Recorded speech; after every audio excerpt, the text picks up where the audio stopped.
दोस्ती। दोस्तों नमस्कार। आज हम इस शब्द पर रुक कर सोचते हैं। दोस्ती कितना प्यार भरा शब्द है। बस सोचने लगा कि अब क्या कहूँ, बता नहीं सकता। मेरे ब्लॉग पर जो पहला शब्द आता है, दोस्तों नमस्कार, यह वही शब्द है। आज हम इस शब्द पर चर्चा करेंगे।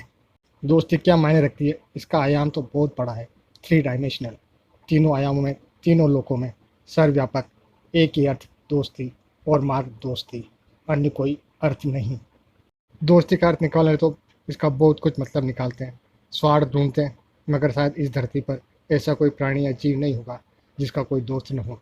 यह शब्द तो जात पात, धर्म, समाज और देश विदेश सभी भूल जाता है। यहाँ तक कि प्राणी का प्राणी में अंतर तक भूल जाता है। एक जाति के जीव की दोस्ती अन्य दूसरी जाति के जीवों से हो जाती है। बहुत से उदाहरण मिल जाते हैं। मनुष्य का सबसे वफादार दोस्त एक जानवर है, डॉग। यह पहला जानवर रहा होगा जिसने मनुष्य से दोस्ती करी होगी। हमारे मेवाड़ में तो महाराणा प्रताप और उनके घोड़े चेतक की दोस्ती के किस्से भी मशहूर हैं। अपनी जान की परवाह के बिना ही चेतक ने महाराणा प्रताप की जान बचाई। दोस्ती तो जानवर और इंसान के बीच भी होती है, और दोस्ती हर युग में होती है। आप ऋषि राम और वीर हनुमान के दोस्ती को कैसे भूल सकते हैं। गजब की दोस्ती है। मानव सर्वश्रेष्ठ और वानर सर्वश्रेष्ठ की दोस्ती, जीवन के साथ और उसके बाद भी गुणगान की जाने वाली दोस्ती, समग्र संसार को आनंदित करने वाली, समग्र संसार को ज्ञान देने वाली, समस्त भूमंडल को अपने में समाहित करने वाली, सम्मोहित अजर अमर दोस्ती, भक्त और भगवान की दोस्ती। दोस्तों, मेरे मन में जिज्ञासा एक प्रश्न उत्पन्न हो गया। रावण को किस बात का अहंकार था? यदि आपको इस प्रश्न का जवाब मालूम है तो मुझे अवश्य बताइए, क्योंकि यह प्रश्न बार बार मेरे मन में उठ रहा है। दोस्ती पर फिल्में भी बहुत बनी है, चली भी बहुत है, और इस नाम पर फिल्म दोस्ती भी बनी है। शोले के जय और वीरों की दोस्ती, तो अभी करंट में आई फिल्म RRR में राम और भीमा की दोस्ती। राज कपूर और राजेंद्र कुमार की दोस्ती भी मशहूर थी। हाँ, संगर फिल्म में जरूर बिगड़ गई थी, पर दोनों में दोस्ती रही ताउम्र। जय वीरू की तरह फिल्मी दोस्ती नहीं। कलयुग में दोस्ती के मायने बदल गए, स्वार्थ की प्रबलता बदल गई है, अर्थ महत्वपूर्ण हो गया है। दोस्ती पर कटाक्ष किए जाने लगा है, आरोप प्रत्यारोप लगाया जाने लगा, दोस्त की हैसियत देखी जाने लगी, और अब तो जात समाज और दोस्ती यारी को बदनाम किया जाने लगा है। दोस्तों का विश्वास दोस्ती पर नहीं रहा है। अब मीडिया की खबरों में देखें, सत्ता पक्ष को विपक्ष की दोस्ती की और उनके दोस्तों से तो विपक्ष को सत्ता पक्ष की दोस्तों पर और उनकी दोस्ती पर सवाल जवाब करते देखा है। एक दूसरे पर छींटाकसी करते और कसीटे पढ़ते देखा है। दोस्ती के अंदर के गुप्त भेद बताए जाते हैं, गड़े मुर्दे उखाड़े जाते हैं। पक्ष और विपक्ष दोनों को एक दूसरे के दोस्तों से आपत्ति है, और विपक्ष की दोस्ती से सभी को आपत्ति है। सारा खेल सियासत का है।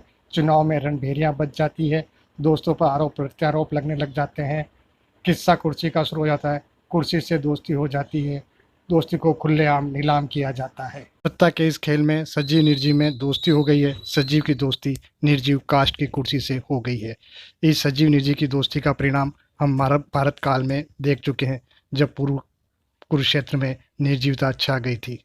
यदि उस काल में दुर्योधन हस्तिनापुर के सिंहासन से दोस्ती नहीं करता तो समस्त सृष्टि श्री भगवत गीता के दिव्य ज्ञान से वंचित रह जाती।